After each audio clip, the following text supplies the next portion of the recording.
बिस्मिल्लाहिर्रहमानिर्रहीम। अस्सलाम वालेकुम स्टूडेंट्स। मैकेनिक्स का चैप्टर नंबर 7 है हमारे पास काइनेमेटिक्स का, और इसके एमसीक्यूज़ हमने करने हैं आज।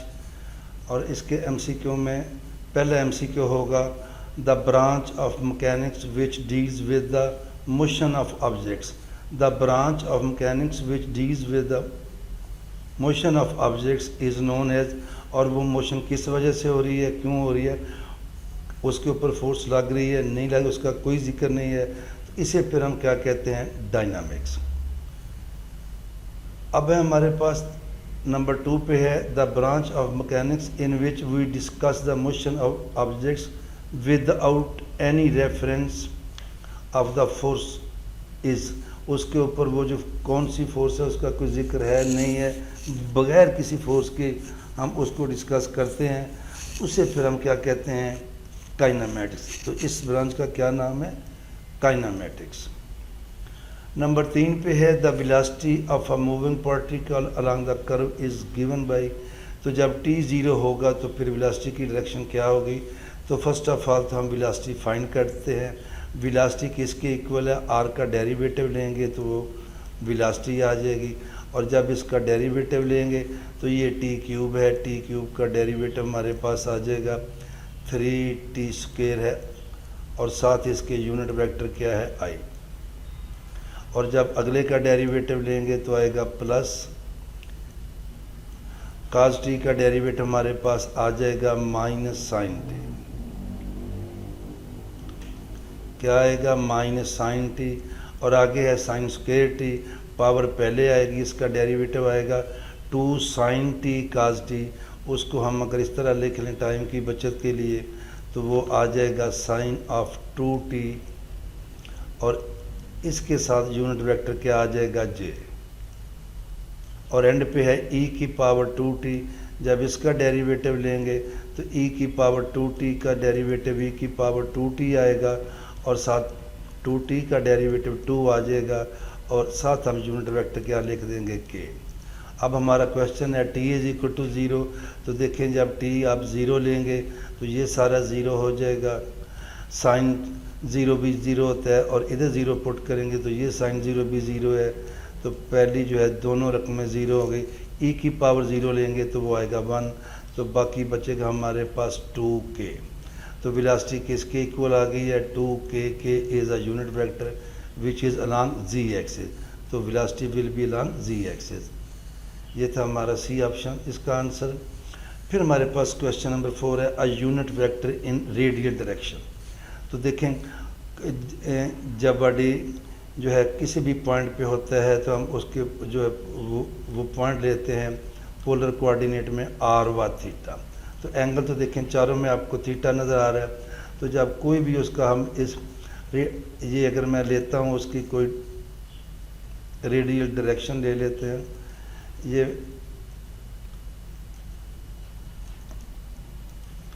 ये सपोज करें मैंने उसका कोई ये वेक्टर ले लिया, तो ये एंगल है हमारे पास, ये थीटा एंगल है, और इस डायरेक्शन में यूनिट वेक्टर हमने लेना है, r ही ले लेंगे। तो r यूनिट वेक्टर हमारे पास आता है cos theta i plus sine theta j। वैसे भी याद रखें जिस तरह ये लिखा है, यह हमारे पास आता है f इज़ इक्वल टू कोई भी वेक्टर है तो जब उसको कंपोनेंट्स में लिखते हैं तो ये आता है f cos थीटा i आता है, और प्लस हमारे पास आता है f साइन थीटा j। क्या है, f साइन थीटा और साथ इसके j आ जाता है। अब आप गौर करें, अगर ये मैं इसको f पे डिवाइड करता हूँ तो ये आएगा f डिवाइडेड बाई f आ जाएगा। तो जब ये f और f आएगा तो इधर फिर क्या बचेगा, ये है cos of theta i plus sine theta j,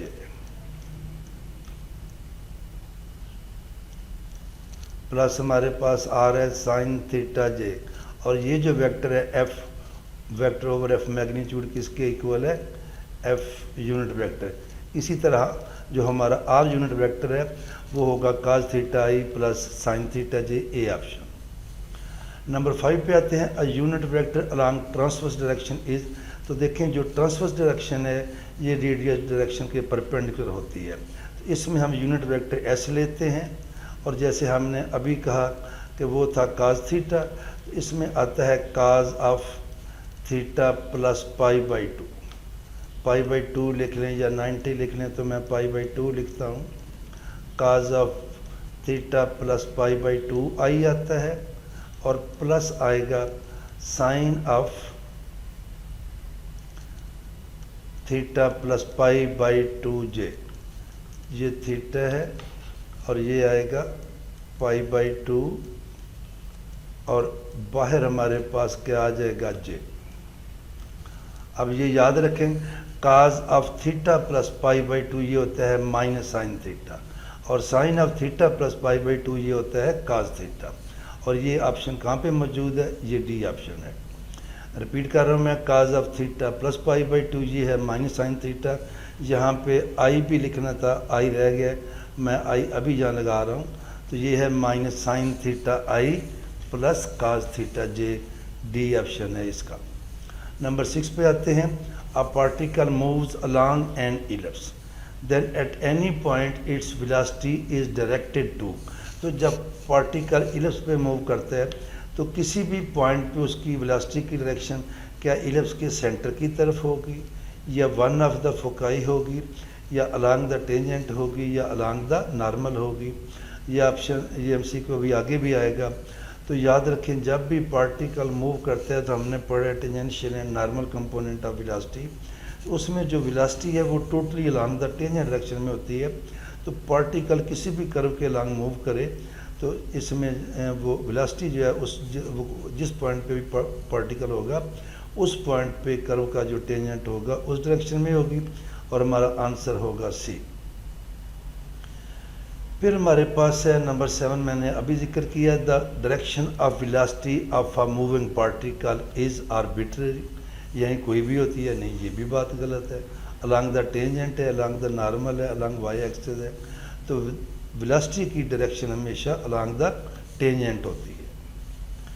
फिर नंबर 8 पे हम आते हैं, मैग्नीट्यूड ऑफ वेलोसिटी इज़।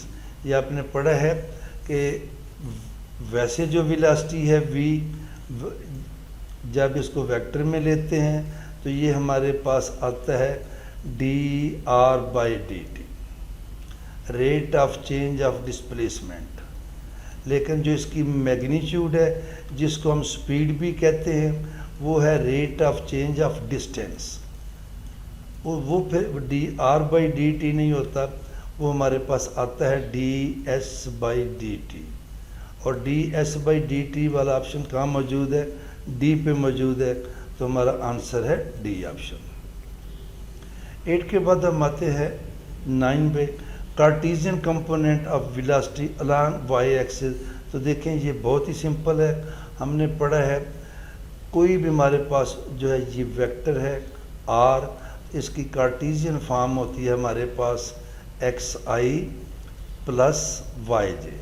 ये है इसकी कार्टीजियन फॉर्म yj, और जब इसका डेरिवेटिव लेंगे तो वो हमारे पास वेलोसिटी आएगी। अभी मैंने जिक्र किया क्वेश्चन नंबर 8 में कि v is equal to dr/dt। तो ये हमारे पास आ जाएगा dx/dti,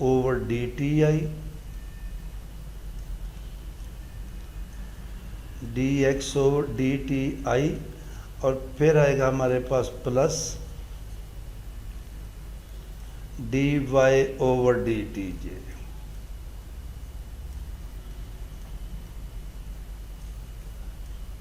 तो ये जो दोनों आए हैं dx/dt और dy/dt, ये क्या है?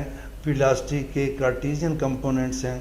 और ये वाला है Cartesian component of velocity and x axis, और ये वाला है Cartesian component of velocity along y axis. तो हमारा आता है ये अलोंग y एक्सिस, तो इसका correct answer is B. Now we go to question number 10. If r is position vector of a moving particle, then v, ये वाला जो v है ये वेलोसिटी की मैग्नीट्यूड होती है। इस वाले v को जो इस तरह का है इसके ऊपर एरो भी नहीं है, तो ये किसके इक्वल होता है, d s by d t magnitude of velocity. तो ये है v d r by d t, ये सारा ए के इक्वल है, एक्सेलरेशन के है, वेलोसिटी के है, a r radial component of acceleration है, a t tangential component of acceleration है। तो देखिए जब हमने पढ़ा था वो tangential and normal component of velocity and acceleration, उसमें हमने जब ये एक्सेलरेशन के फाइंड करने थे तो यहाँ से स्टार्ट किया था, v is equal to d r by d t. V किसके इक्वल है, d r by d t, और आर के ऊपर क्या है, एरो। इसी को फिर बाद में हम जाके लिखते हैं, this is equal to d r by d s, chain rule लगा लेते हैं यहाँ पे, d r by d s, और साथ हमारे पास आ जाता है d s over d t. और ये जो d s over d t है, अभी मैंने आपके सामने जिक्र किया, ये वाला, ये मैं यहाँ ब्रैकेट डाल के समझा रहा हूँ, ये वी के इक्वल है। तो इसको हम ये D s by d T, इसकी जो मैग्नीट्यूड जो है जिसे वी लिखते हैं, ये मैं पहले लिख के आ रहा हूँ, और ये D r by d S मैं बाद में लिख रहा हूँ, D r by d S. तो देखें ये सारा किसके इक्वल है, वी के, तो हमारा answer is B. Please subscribe math learners. और क्वेश्चन नंबर 11 है, t dot d t by d t is equal to 0। या मैं एक बात क्लियर कर दूं कि नीचे वाला टी जो है ये टाइम है, ऊपर वाला ये वाला टी और ये वाला टी क्या है, ये वेक्टर है। तो ये भी हम मालूम करते हैं, इसको भी यूज़ करते हैं। ये है tangential and normal component of velocity and acceleration, उसको मालूम करने के 2-3 मेथड हैं, और एक मेथड वो है जिसमें हम ये लेते हैं, बुक में मौजूद भी है। तो क्या किसी भी ये टी वेक्टर है, ये इसका डेरिवेटिव है विद रिस्पेक्ट टू टाइम, ये इक्वल टू है 0। तो क्या टी इज़ एनी वेक्टर, नहीं, ये बात ऐसा नहीं होता। टी इज़ अ कांस्टेंट, ये भी नहीं होता। तो ये इसका ऑप्शन है ओनली सी। जब ये यूनिट वेक्टर होता है तो फिर टी, आम अगर वेक्टर लें ना, याद रखें, तो टी डॉट टी लें, ये कोई वेक्टर यूनिट वेक्टर नहीं है, तो ये आता है हमारे पास टी स्क्वेयर। फिर इधर भी डेरिवेटिव लेते हैं, इधर भी तो जवाब 0 नहीं आता। लेकिन जब टी डॉट टी लेते हैं तो ये हमारे पास किसके इक्वल आता है, 1,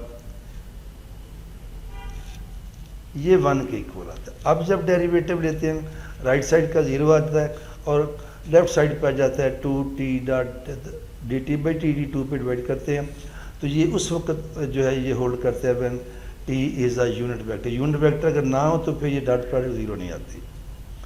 और नंबर 12 है, tangential component of velocity is, क्या v होगा, 0 होगा, v के ऊपर वेक्टर है और r के ऊपर वेक्टर है। तो अभी हमने पीछे वाले 2 क्वेश्चन में इसका जिक्र किया है कि velocity is totally along the tangent direction. तो इसको फिर हम ऐसे लिखते हैं, ये v है, तो ये हमारे पास आ जाता है v और t यूनिट वेक्टर।